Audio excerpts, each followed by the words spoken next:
पुण्यो गंधः पृथिव्यां च तेजश्चास्मि विभावसौ जीवनं सर्वभूतेषु तपश्चास्मि तपस्विषु.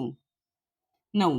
पुण्यः मूळ, गंधः सुगंध, पृथिव्यां पृथ्वीचा, च सुद्धा, तेजः तेज, च सुद्धा, अस्मि मी आहे, विभावसो अग्नीमधील जीवनम प्राण किंवा जीवन, सर्व सर्व भूतेषु जीवांमधील, तपहा तप, च सुद्धा, अस्मि मी आहे, तपस्वीषु तपस्व्यांमधील, पृथ्वीचा मूळ सुगंध मी आहे आणि अग्नीमधील उष्णता मी आहे, सर्व जीवांमधील जीवनशक्ती मी आहे आणि सर्व तपस्व्यांचे तप मी आहे.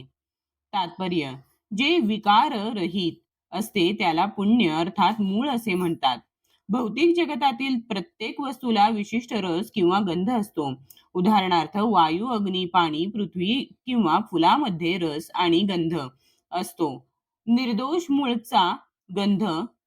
मूळचा गंध जो सर्वत्र व्याप्त झालेला असतो तो गंध म्हणजे श्रीकृष्णच आहेत.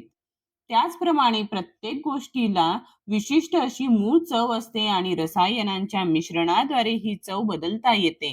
म्हणून प्रत्येक वस्तूला मूळ रूपात थोड्या फार प्रमाणामध्ये वास, गंध अथवा चव असते. विभावसू म्हणजे अग्नी होय.